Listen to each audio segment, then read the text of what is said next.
Hello, my delicious co-creators. Lilu here. I'm on Kauai, one of the most beautiful islands of Hawaii, today with Mikael. I have a hard time pronouncing your name. It's really, tell us exactly. Mikael. Mikael. Yeah, like a kite.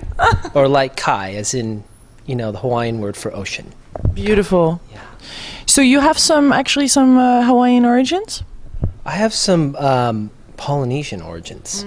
Yeah, but, you know, Hawaii's part of Polynesia. Yeah. So, but I have quite a big mix. Yes, and I've seen your work, and we've connected in a special way here on this island, I feel. Yeah. And I'm new to your work, but I'm very excited. I feel there's so much of you that wants to share and have to share. And you work with Tibetan bowls. Mm-hmm. Tell us the whole spectrum, because there's so much. Yeah, there really is so much. I mean, we could probably spend the next 3 weeks together just sitting here, enjoying our company, and at the same time, it's just right here in this moment. This moment is the breath. This moment is aloha. This moment is what divine joy is all about. So, yeah, I I do a lot of sound. I like to do a lot of sound. I like to do a lot of breath. I like to do a lot of movement, and I like to sit, meditate, and be one with it all. So divine joy, it's been something I've been doing for the last 7 years in this life. And it's really about assisting people to awaken their hearts to the absolute, to really find themselves and discover themselves in different types of experiences that I offer, whether that's a celebratory experience through ecstatic movement, trance dance experience, or whether it's a breath work, or whether it's a sound activation where I bring and assist people to understand the philosophy around Tibetan harmonics and overtones and deep throat chanting. And of course the bowls are a wonderful accoutrement to that. And using different types of tools to help people to really embody the moment consistently. Because everything's vibration, everything is a pattern that assists us to live in this body once again. So do you call that process, is that a healing process? Is that an integration? Is that a remembering? How do you name that? I'd say all those words, I would, and probably more. I think for me, what I really intend with Divine Joy is to help people to understand enlightened sovereignty, to really discover their fullest potential in a way that gets them back into their emotional intelligence, into the feeling center. So much of our, especially now, I mean, of course, we're all feeling these incredible earth shifts and what's happening on the planet, and it's, we're moving and compacting and torquing and twirling and spinning and in and out. And screaming and yelling and, just wanting to be in love at all times. Yeah. And what I really attempt to do is to help people just to come back to the moment and be with their feeling center, to really find that place inside that starts with peace, and from there move into ecstasy, move into the places where we want to be in that vibration every moment, no matter what's going on around us. So whether or not that's in the middle of having support around us that's allowing us to be in that frequency, or whether or not that support's not there and we're in a very challenging environment, can we find that place inside of us that is our greatest joy, no matter what is happening in the seemingly real but completely illusionistic world that's happening, because it's all part of a hologram. It's all part of an illusion of separation that we've all chosen to come down and play. But sometimes we forget about the play part. Yeah. And we get kind of lost in, all the other things that happen. The to-do list. Yeah, and so it's... And the surviving, huh? Yeah, so it's very, in a way it's so hard to explain. I could use so many words, but really it's a feeling, and you can call it, we like to say shamangelic, it's like shamanic, but it's angelic. because there's a tendency sort of sometimes in the new age to kind of go out of the body and go out of the body. And I feel my work is to really help people to come back into the body and realize that the ascension or the self-realization is actually in the body. It's in the juiciness of the body. And that's where our greatest joy can be actually felt. So would you say that the soul, pieces of the soul are kind of lost somewhere and floating around, are not fully there? Like some people talk about soul retrieval. Is that? Yeah, Is that part of your work? Definitely, because you can only share what you've experienced, right? That's really all we're doing, is we're experiencing things and then we're exchanging that. And some of us happen to do it for a living. That's just what we love to do. That's our joy. And for me, that's exactly what happened. It was retrieving all the fragments, the parts of me that I maybe was in denial of because I wanted to stay unconscious, and then went on this huge journey for many years around the planet, you know, and went to sacred sites, and was on a journey of the depths of my soul to discover the different parts of my soul that I left there when I had a traumatic experience and I left the body, you know, and I didn't want to feel those things. And I had to go in and process those things. And then in the darkest depths of going into the subconscious or the unconscious aspect of myself, there's gold there. There's golden keys that unlock all these doorways to the divine illuminated truth of who I was and who I am. So it was like, you know, and then it becomes exciting because all of a sudden it's just magic and it's miracles and it's just, and you start listening to the voice inside. You start seeing things that are seeing in a different way, seeing in a way that's more expanded. You know, it's a much more greater potential of who we are, who each of us is. And then you start connecting into the network of synchronicity and so then yes, how did you go about it? Because a lot of people feel that calling right now. Can we call it even an initiatic journey or a... Yeah, it's absolutely an initiation journey. You know, it's a journey of discovering the parts of the soul. And I think people have the greatest challenge right now because there's so much what we would call darkness or blackness, or what I like to call endarkment. You know, we've got the enlightenment, but then there's the journey of the endarkment. Like how much are we willing to go into the dark with all of our hearts, you know, all of our, you know, willingness to go into the depths of finding the fragments of our soul in the darkness, because that's where our greatest power lies. And you call it divine shadow. Yeah, divine shadow or endarkment.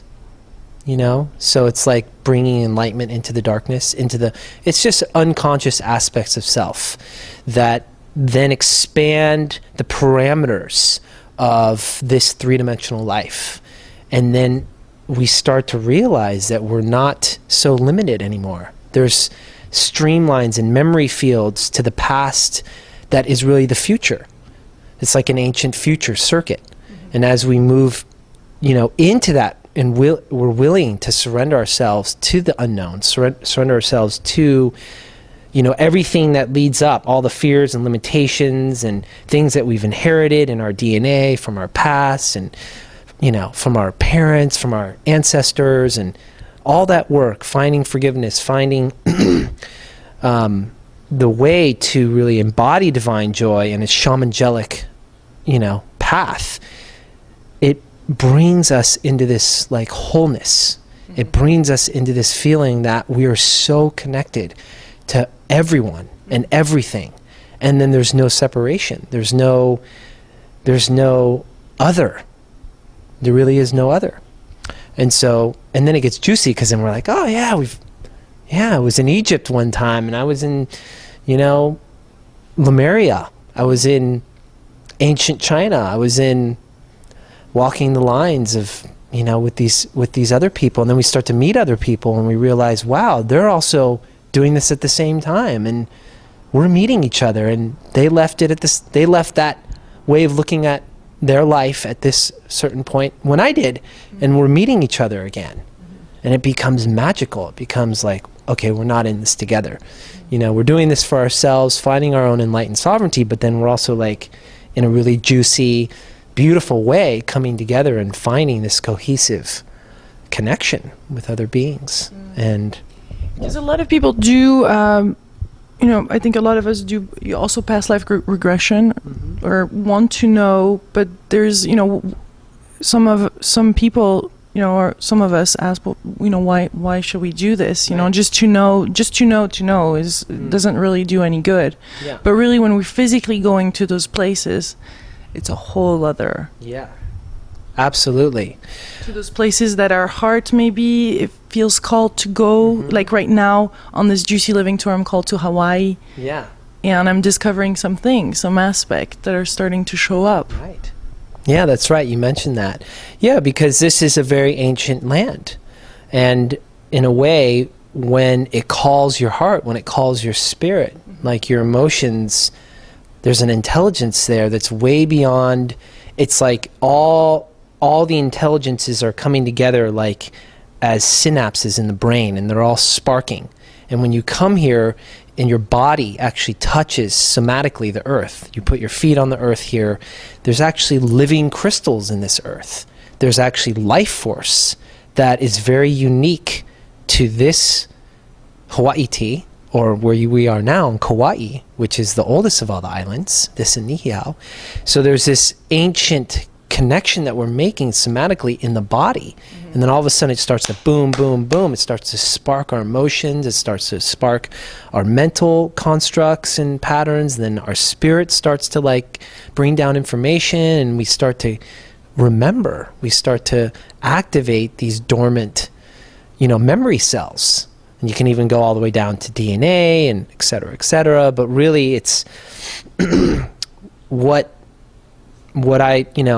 what comes to me right now is just the remembrance of Mu, remembrance of Lemuria. You know, it's the Mu that's before Lemuria. It's before Atlantis and Lemuria. It's before all these incredible civilizations that many of us on the journey right now are being drawn to.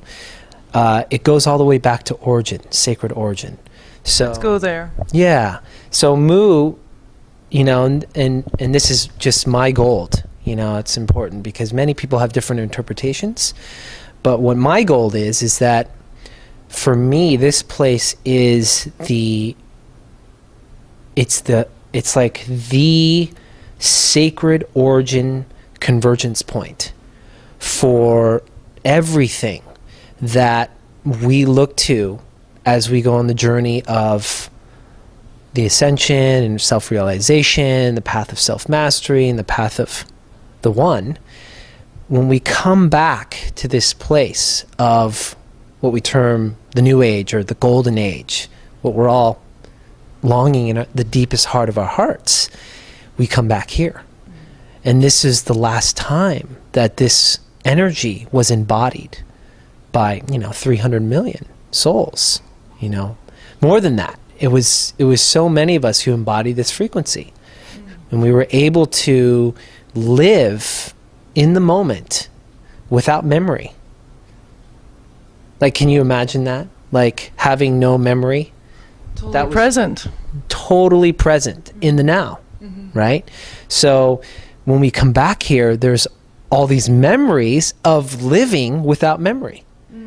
Living completely in the moment from this now to this now to this now.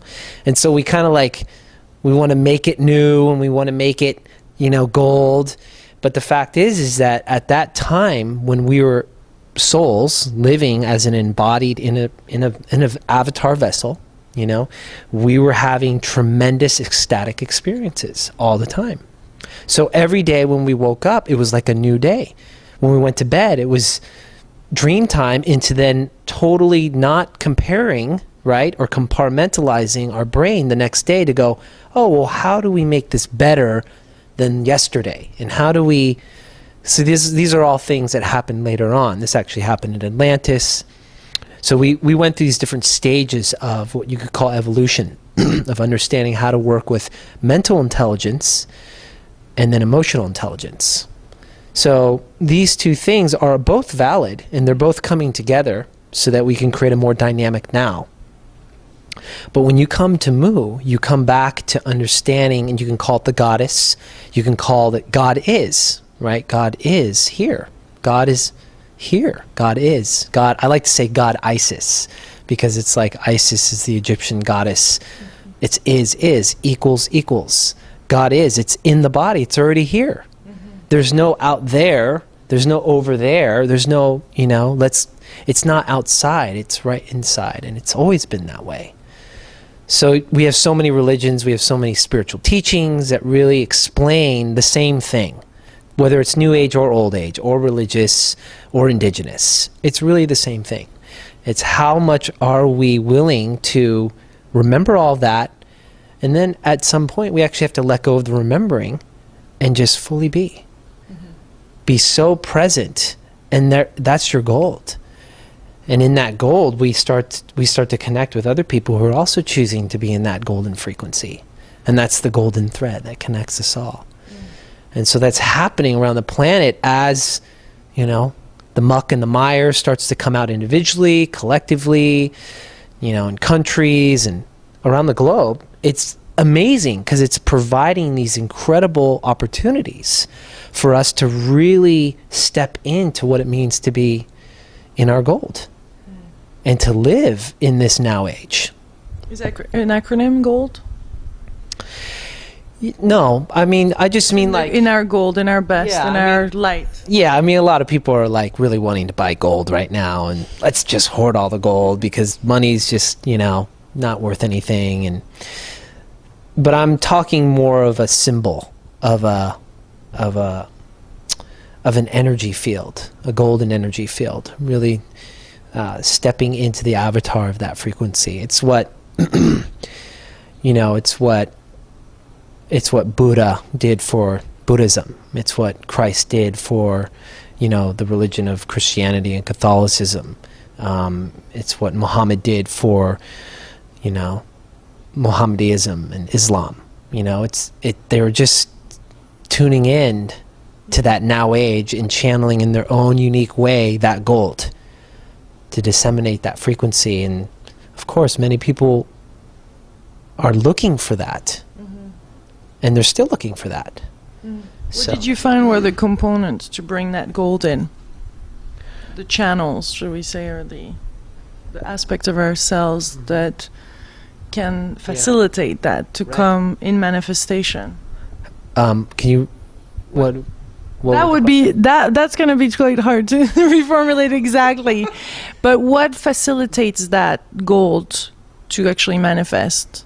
Is there some attunement, some healing, some openness? Is it the pineal gland? Is it, what are some of the aspects that need to really be there that you found out throughout your journeys?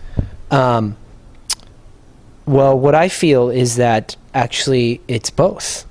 There's some people that are able to connect here in the pineal gland, like you were saying, in the pituitary. They're living more from the heart up. And then there's people that are living from more the heart down. And the gold is actually right in the middle. It's actually bringing the human heart of green and the pink heart of divine love together, which creates gold. That's if we mix those two colors. I do a lot of color therapy too. So when you mix those two colors, you get the illumination of gold. And gold is really the energy of being able to step into enlightened sovereignty, which is really then once you're in enlightened sovereignty, when you're reigning over your own world, when you're bringing the light and embodying that through your own darkness, so it comes into balance, what happens is the doorways that open are gold. There's no other. That's the frequency. And then there's actually, it's like gold is the state and the vibration of mastery. It's the frequency that we emanate when we are all connected on all chakras. And when we allow ourselves to release what's stagnant, what's I like to use the analogy of a cup or a chalice, when our chalice is filled with all that's not serving us any longer, like all the stagnant energies that are, you know, that we're hanging on to, that we're clinging on to, that we're attached to, that we think is permanent, whether it's relationships, whether it's jobs, whether it's careers, whether it's, you know, groups we've been hanging out with, whether it's the way that we engage and celebrate recreationally. We have these ways that kind of get stuck, and it fills our chalice.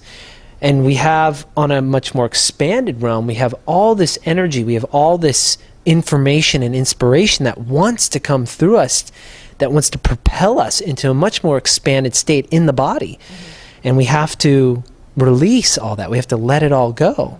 Because it's all there. It's just like, it's like, you know, the beings that are carrying that, where you call them angels or dakas or dakinis or whatever name you want to put on it, your guides or your spirit guides or the people that are watching you, that are loving you unconditionally, you know, they're just kind of twiddling their thumbs. You know, they're just hanging out and just like, yeah, well, we've got all these things for you, and, you know, but there's no room, you know? So we really need to also engage with them. They're definitely a big aspect of this.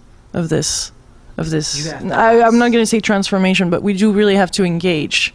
Yeah, absolutely. You gotta, I mean, that's part of activating, you know, the threefold flame: divine will, divine wisdom, divine love. We have to activate those things. We have to ask for them. Ask and it is given. You know, we have to seek and you shall find, right? I use the analogy of like, well, if I'm in this house right now, right, and I've got a plumbing problem, right, and it's like leaking everywhere, it's just chaos, like there's so, you know, it's just leaking now, my cup is leaking, it's smelly, it's not good, but I don't know how to fix the plumbing, you know, and then like, you know, 3 days, let's say, just for example, I'm hanging out here and it's getting stinky, and it's, you know, 3 days of just hanging out, and I don't know what to do. I'm going around the house thinking, how do I fix the plumbing? How do I do this? And then someone walks by and says, hey, you know, you might want to go ask your neighbor. And the neighbor happens to be a plumber. He's like, oh yeah, great, I'll come over. Yeah, no problem. You know, hour later, plumbing's fixed. Just like that. Like, whoosh, now we can just, you know, do what we need to do and live. But sometimes we don't ask. And sometimes we live with that for 10 years, 20 years, 30 years. We don't ask because we don't believe. We don't believe that we can be helped. We don't believe that we can actually, we have all the tools that we have inside, and we have tools that are inside that are connecting to outside, seemingly, that are here to help guide us, to help nurture us, to help love us, to help bring us divine joy. They want us to be in divine joy. They want us to be in that emotional intelligence. They want us to be, they want that cup to be filled to overflowing. So it's just a fountain of youth, constantly overflowing. So wherever we go, we're just bringing the fountain of youth. And if everyone is just flowing at the fountain of youth, then we wouldn't have, you know, the issues that we have. Everyone would be saving themselves. We would all be, you know, overflowing. So that's where it gets really juicy, because if we can get to that state and dump out all the old stuff, the muck and the mire of the stagnancy, and then be filled with all that new nectar, that golden amrita, and be filled overflowing like a fountain. I use that analogy a lot. And then we meet other fountains. Then what happens is, you know, no one is asking, oh, I need some, you know, Lilu, I need some stuff from your fountain. Like, here's my cup, please feed me, you know, because then you run into that.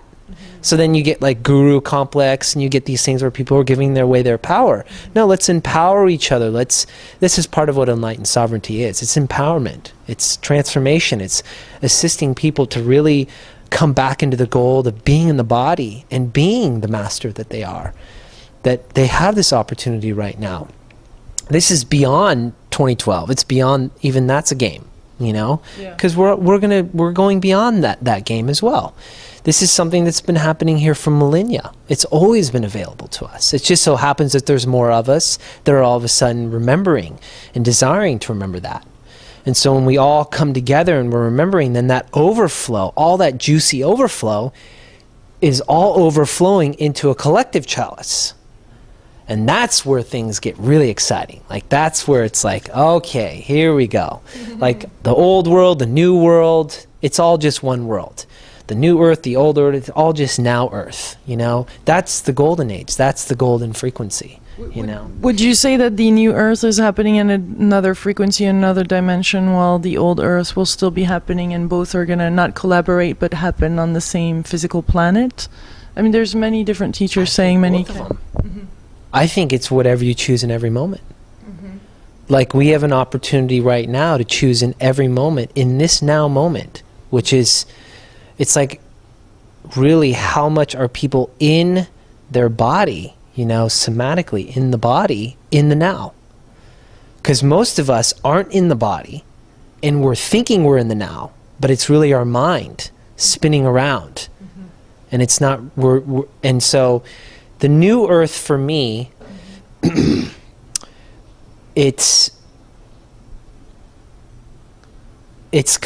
I just did a newsletter about this, and I do these transmissions every solstice, and I like to say sourcing instead of channeling, because really it's like I'm just sourcing this from all that is, and it's actually called Getting Naked in New Earth 2.0. Just getting naked. So it's obviously physically you can get naked, but it's more about getting emotionally naked, getting mentally naked, getting spiritually naked, getting intergenerationally naked, you know, because there is an energy right now that's asking us to get as transparent as possible. Like, as transparent, like, to get naked means to really be able to move into this new earth frequency that, and I say 2.0 because I make the analogy of, like, we're like supercomputers. We're superhuman computers. I mean, we are the greatest computer inside. Our intelligence, we're superhuman. And so all of us are choosing to run on different computer energy, right? It's like some of us are running on, you know, PC, Windows, you know, laptops. Others of us are like downloading the new Mac, you know, MacBook Pro with OS Lion, and some of us are still on like Commodore 64, you know, that computer that came out 20 years ago, and that's okay. But then there's all these software upgrades, you know, when you get the software upgrade, and in a way that's what's happening. It's like, as we have all these changes on Mother Earth Gaia, and we have eclipses like the ones that just recently passed, and we have solar storms and solar flares, and it knocks out all our technology, it's forcing us to go into a reboot of our own computer system to download the new upgrade. And if we don't do that, then we kind of get stuck. And so what's happening is that there's a lot of folks who are getting stuck, and they're having a hard time going, you know, I don't know if I can actually download this new software. I'm going to just stick with the old stuff. I'm okay with OS, you know, Tiger. I'm just going to keep running that for another 20 years, you know? And it's all fine. It's all choice, right? Because every moment's a choice. Like, what earth are you going to choose? So I give an analogy. I go, okay, well, there's the old earth, 0.0, which is basically the program of separation and duality and wars and strife and unsustainability, and all that software is part of that program. You know, male versus female, female versus male, you know, corporations versus, you know, mom and pop shops, and, you know, all this antagonism, all this duality and separation, which many people are still running that software, that OS, that operating system. And then you have the second program was the New Age 1.0, which is like, okay, well, yeah, that's also part of it. It's like, let's not be in the body, and let's channel entities, and let's do a lot of things where it feels more comfortable just to keep running that program, you know? And then there's the New Earth 2.0. Which is this part of us that wants to step into co-creation, step into this energy that's overflowing, step into unity consciousness, step into what this golden frequency is all about. This rainbow nation, this, you know. But it's important for us, in order to get to that frequency, to really embody our gold. And that's my 5 cents on it. So as we embody that gold, then the rainbow really has a real tangible frequency that actually can move all those colors together, and we can actually be in our power as much as our love and as much as our wisdom. so that we can hold the light that we are called to hold together in this one life. What would you say to some people that have a hard time to catch up, or things are really going so fast it's hard, like all those downloads are more and more frequent, they feel they're out of touch with that, and it's just too fast and very uncomfortable? Yeah. Well, there's many different tools and techniques, but I would say that there has to be some kind of discipline. There has to be some kind of way of being able to get in the body and be able to, whether it's meditation, whether it's yoga, whether it's simply finding a way to breathe correctly, you know, breathing diaphragmatically, breathing all the way down into the belly. You know, most of us are breathing just very shallowly, you know, so we're not breathing all the way down somatically into our womb of consciousness, because usually that's the part of us, both in men and women, that this is where our emotional intelligence rests. It rests right here. So if we don't allow ourselves to go deep into the womb, you know, because that's where we get to nurture like our own little baby, our own little child, which is the one that's going to assist us to go through these gateways, you know. So that's the one that is, it's usually when the parts of ourselves, the masculine and then the feminine dynamic, when ourselves are not in congruency or at war or disagreeing in ourselves, and it plays out outside ourselves, it's the child in of us that's the one that is hurt the most, like immediately. So breathing correctly and using breath to come back to that place of peace where the inner child in us that we're nurturing, both our right and our left, our masculine and our feminine, are constantly nurturing that aspect so that the juiciness, the intelligence, can have a place to land and feel nurtured, and in that process feel happiness and feel the peace, which will allow joy to expand and creativity and inspiration to flow. And so, and of course, sound is a big part of it too. You know, people, and that's what I really share in my retreats and workshops, helping people to understand their signature sound, come back into that sound that you really came through at a young age. Like, we all came in with a signature sound. We all came in with a tone, so to speak. And we forget that tone. And we get indoctrinated to other people's tones or society's tones, and we get, in a way, we get out of tune. And when we think we're in tune, but we're really actually out of tune. And so, yeah, that's a whole download. But basically, it's, you know, it's looking at how we look at music and music theory in the West compared to the East, and how a lot of our music in the West are based on scales, based on notes created by someone else downloading, well, this is how music is. This is my theory. This is what works. Feels good in the body, and there's a connection to star systems or connection. It was channeled at some point, right? And then all these scores and all these types of music were made out of those scales, right? Because there's many different types of scales. Whereas in the East, like the Tibetan and the Tuvan and the indigenous people, they took one note. And what they did is they took the one note and then they would subdivide it. They would divide it, which would then create, you know, the fundamental, the first fundamental, then the fifth, and the octave. And what they do, and that's basically what I share in my sound, is that in a nutshell, in its most simplified version without getting too involved with it, is that you're basically, from the Big Bang, you're subdividing and creating your own scale, your own personal scale. So then you find your own signature sound. And through that signature sound, then you can develop a practice which will help and assist you to go through these shifts and changes. And that's really important, because sound is a vibration and a frequency. And the more that we're attuned with that, emotionally, physically, you know, mentally, spiritually, on the bodies, the more that we feel in alignment. And that way, whatever's releasing can come back into alignment, because everything is vibration. Everything is a frequency.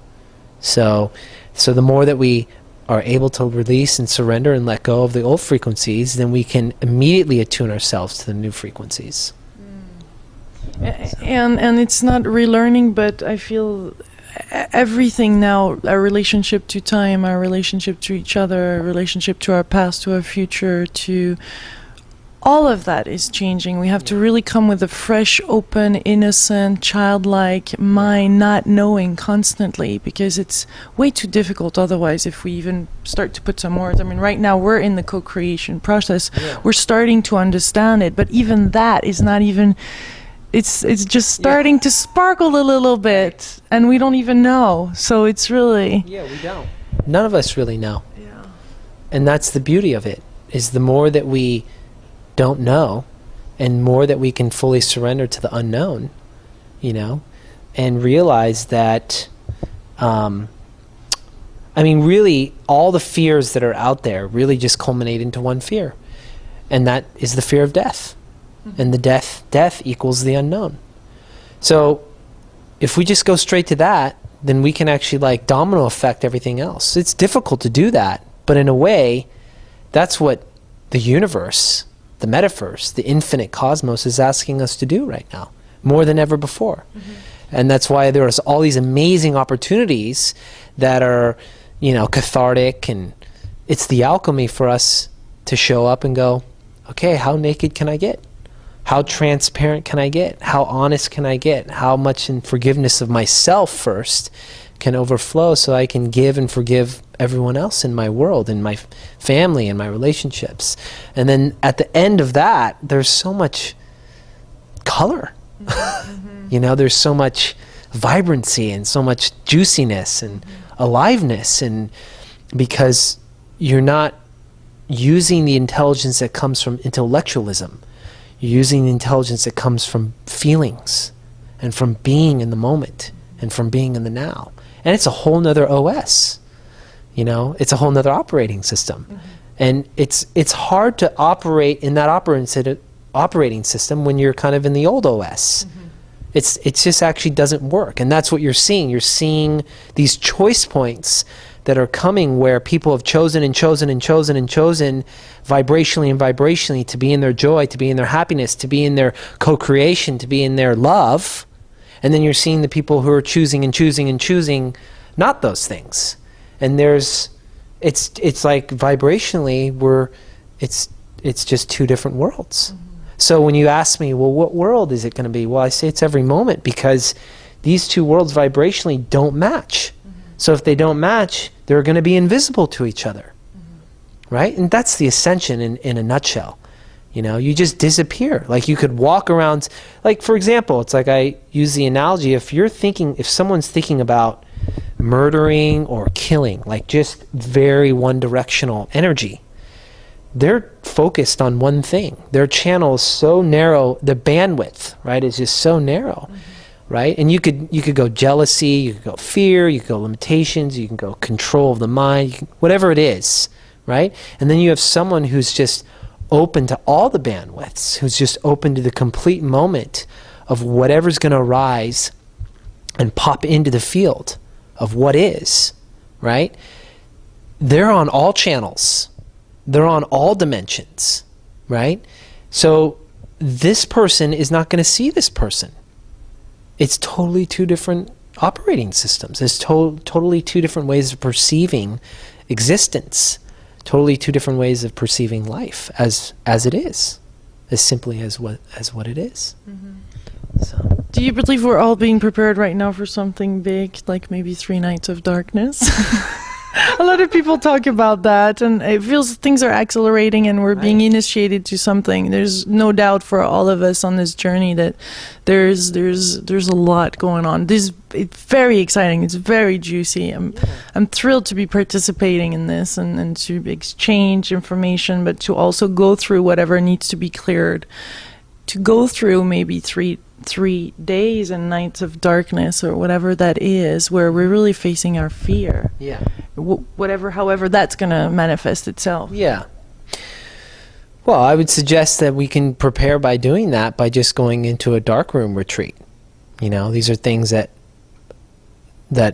we can do ourselves. Mm-hmm. And it's really powerful. You know, literally going into the darkness for 3 nights and 3 days without light.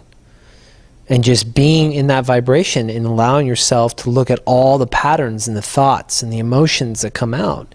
Because if that happens on a global scale, right, like we can't even imagine that, right? We think about all the cities around the planet. We think about all the people and what's going to happen. Is it going to be chaos? Is it going to be a Mad Max scene or, you know, some horrible movie, right? Because we have plenty of those, right, that are being shown in the last few years.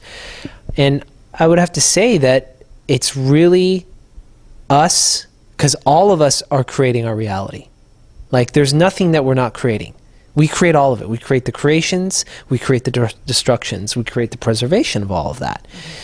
We're constantly living in a holographic universe. We're constantly living in a hologram. It's not real, and yet we think it's real because, you know, we get affected by it. We react to it, then we project on it, and then we think, you know, this is how it is and this is how it should be, and then we get attached to that, you know, whether it's good or bad, whether it's yummy, juicy, or not yummy or juicy, right?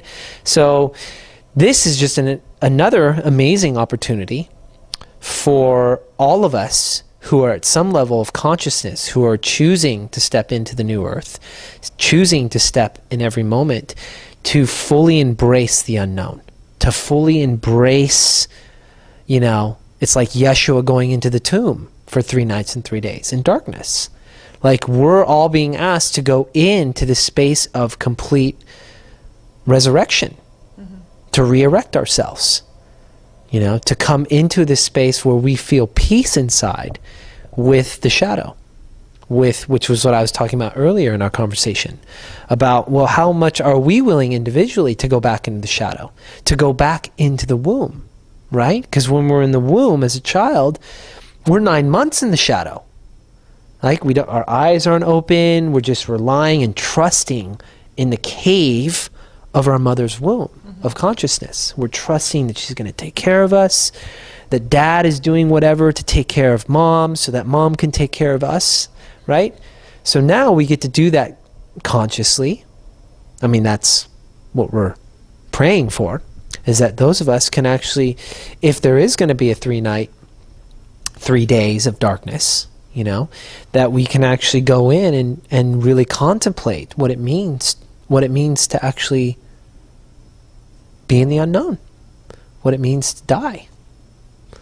And if we can find divine joy in that, if we can find a spark of celebration in the darkness, if we can find not just hope, but if we can find love for all that is in the shadow, there's going to be so much gold that erupts. So many rainbows that are going to come out of this. Out of when the sun comes back up. You know? So it's like, I've always had this like dream in the back of my heart of like, what if the whole planet just all of a sudden stopped? You know, like everyone couldn't go to work. You know, everyone had to go and sit in their local park or wherever there's, you know, green and connect with the Mother Earth. You know, what would it be like?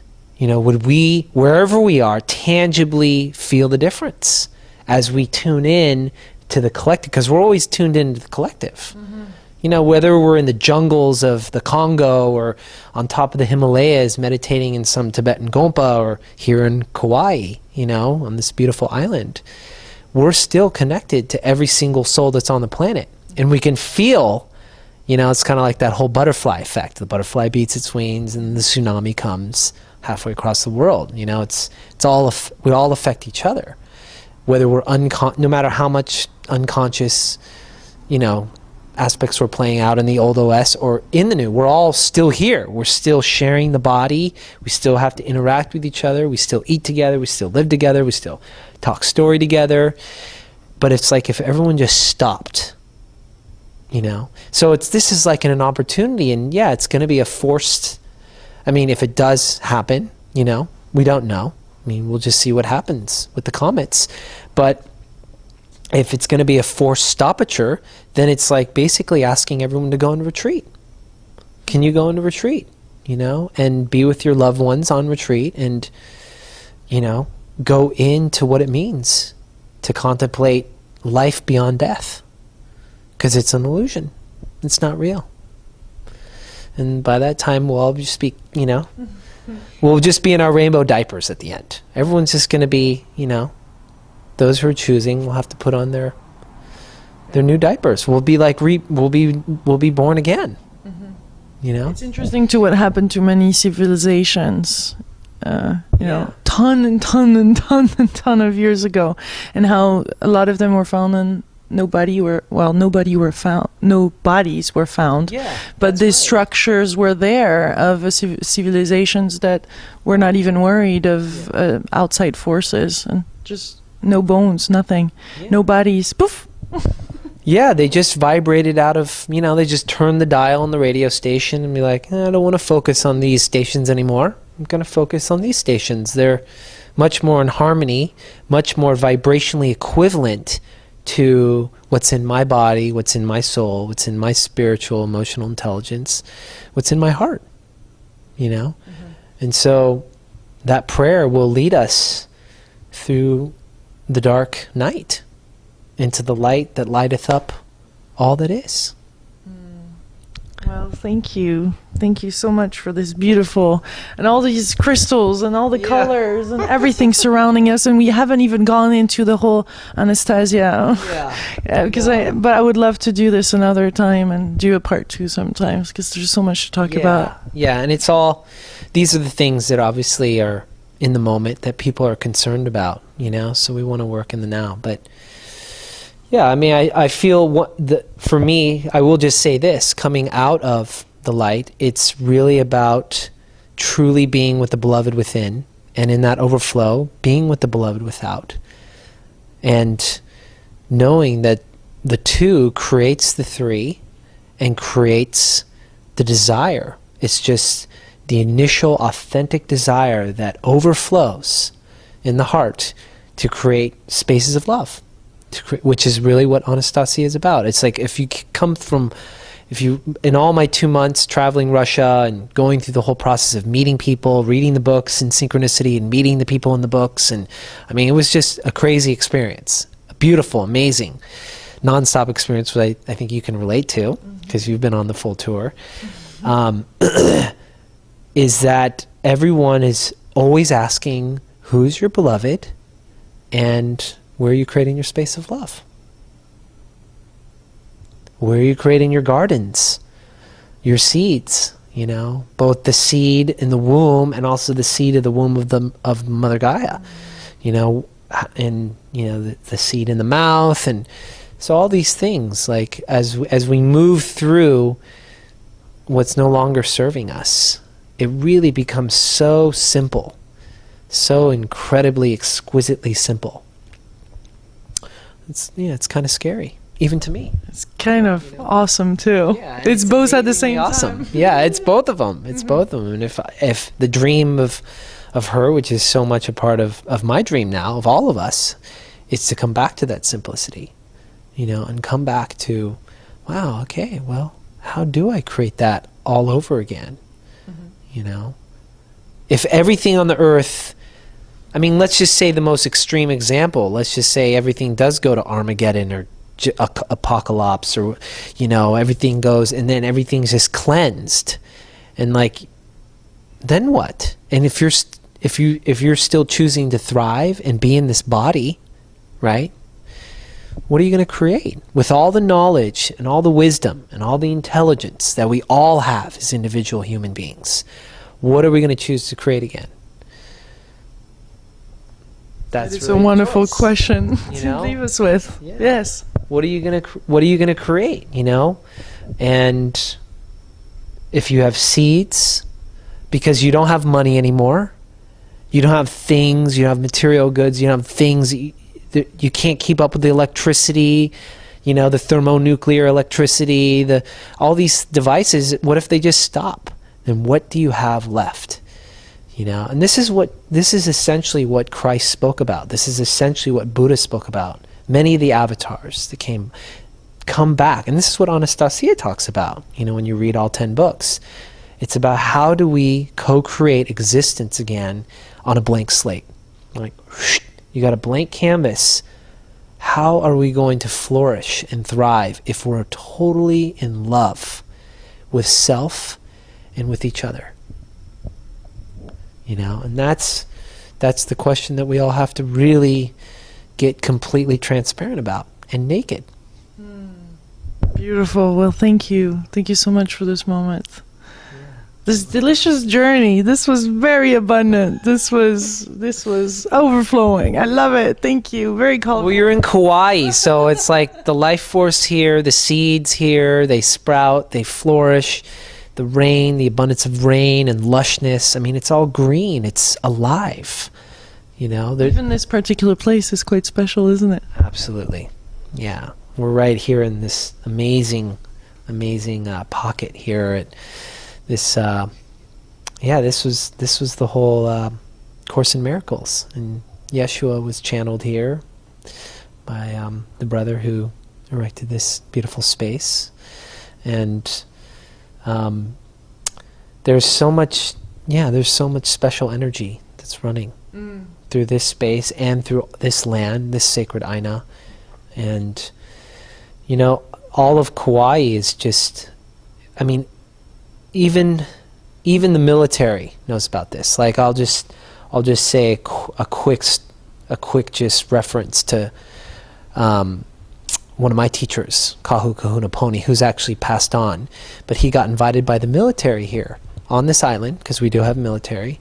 We've got this full Air Force or bases up, and it's like basically missile defense. And he got asked to go up there, and because they had found all these things that they couldn't explain about Mu. And he said, well, this is Mu, and these are ancient tunnels, systems, because there's all these tunnels and ancient parts of this island that are very sacred to the Hawaiians who remember.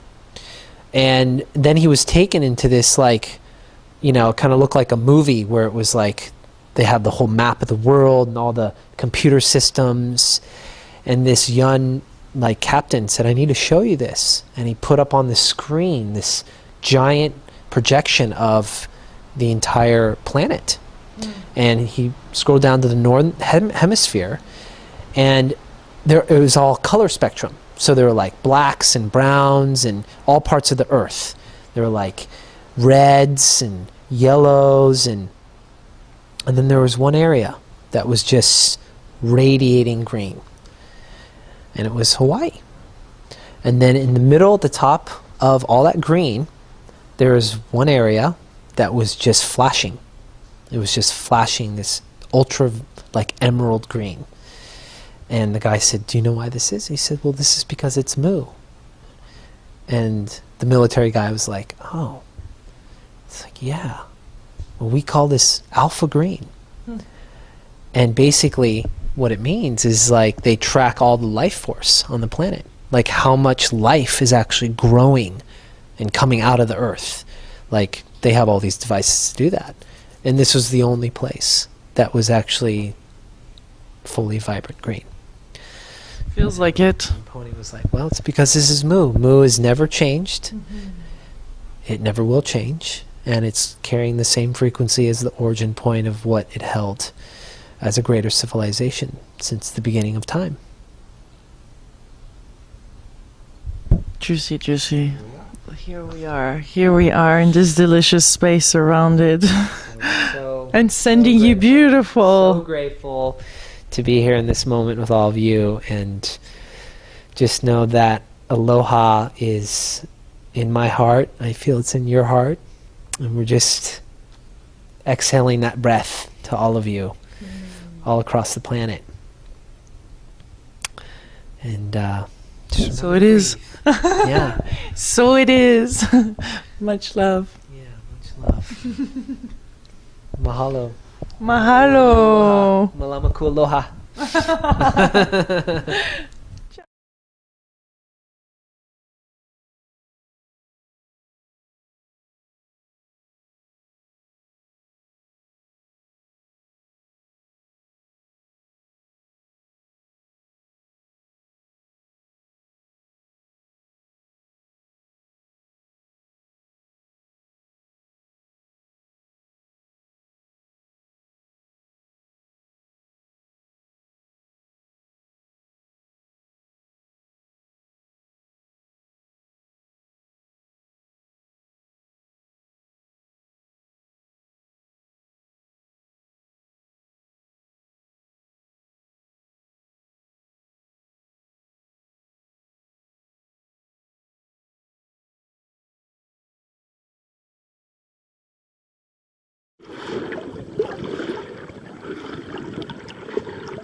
Hello, my delicious co-creators. Lilu here. I'm on Kauai, one of the most beautiful islands of Hawaii, today with Mikael. I have a hard time pronouncing your name. It's really, tell us exactly. Mikael. Mikael. Yeah, like a kite. Or like kai, as in, you know, the Hawaiian word for ocean. Beautiful. Yeah. So you have some Hawaiian origins? I have some Polynesian origins. Yeah, but, you know, Hawaii's part of Polynesia. Yeah. So, but I have quite a big mix. Yes, and I've seen your work, and we've connected in a special way here on this island, I feel. Yeah. And I'm new to your work, but I'm very excited. I feel there's so much of you that wants to share and have to share. And you work with Tibetan bowls. Tell us the whole spectrum, because there's so much. Yeah, there really is so much. I mean, we could probably spend the next 3 weeks together just sitting here. And tools to help people to really embody the moment consistently, because everything's vibration, everything is a pattern that assists us to live in this body once again. So do you call that process, is that a healing process, is that an integration, is that a remembering? How do you name that? I'd say all those words, I would, and probably more.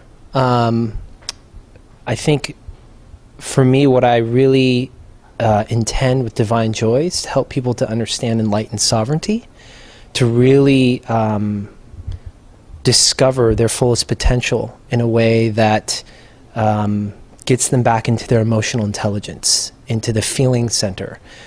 So much of our, especially now, I mean, of course, we're all feeling these incredible earth shifts and what's happening on the planet, and it's, we're moving and compacting and torquing and twirling and spinning and in and out. And screaming and yelling and, just wanting to be in love at all times. Yeah. And what I really attempt to do is to help. Surviving, huh? So it's very, I mean, in a way it's so hard to explain. I could use so many words, but really it's a feeling. And you can call it, we like to say shamangelic, it's like shamanic, but it's angelic, because there's a tendency sort of sometimes in the New Age to kind of go out of the body and go out of the body. And I feel my work is to really help people to come back into the body and realize that the ascension or the self-realization is actually in the body. It's in the juiciness of the body. And that's where our greatest joy can be actually felt. So would you say that the soul, pieces of the soul are kind of lost somewhere and floating around, are not fully there? Like some people talk about soul retrieval. Is that? Yeah, is that part of your work? Definitely, because you can only share what you've experienced, right? That's really all we're doing, is we're experiencing things and then we're exchanging that. And some of us happen to do it for a living. That's just what we love to do. That's our joy. And help people just to come back to the moment and be with their feeling center, to really find that place inside that starts with peace, and from there move into ecstasy, move into the places where we want to be in that vibration every moment, no matter what's going on around us. So whether or not that's in the middle of having support around us that's allowing us to be in that frequency, or whether or not that support's not there and we're in a very challenging environment, can we find that place inside of us that is our greatest joy, no matter what is happening in the seemingly real but completely illusionistic world that's happening, because it's all part of a hologram. It's all part of an illusion of separation that we've all chosen to come down and play. But sometimes we forget about the play part. And we get kind of lost in, all the other things that happen. The to-do list. Yeah, and so it's showing a company, and at the same time, it's just right here in this moment. This moment is the breath. This moment is aloha. This moment is what Divine Joy is all about. So, yeah, I do a lot of sound. I like to do a lot of sound. I like to do a lot of breath. I like to do a lot of movement. and I like to sit, meditate, and be one with it all. So divine joy, it's been something I've been doing for the last 7 years in this life. And it's really about assisting people to awaken their hearts to the absolute, to really find themselves and discover themselves in different types of experiences that I offer, whether that's a celebratory experience through ecstatic movement, trance dance experience, or whether it's a breath work, or whether it's a sound activation where I bring and assist people to understand the philosophy around Tibetan harmonics and overtones and deep throat chanting. And of course the bowls are a wonderful accoutrement to that. And using different types of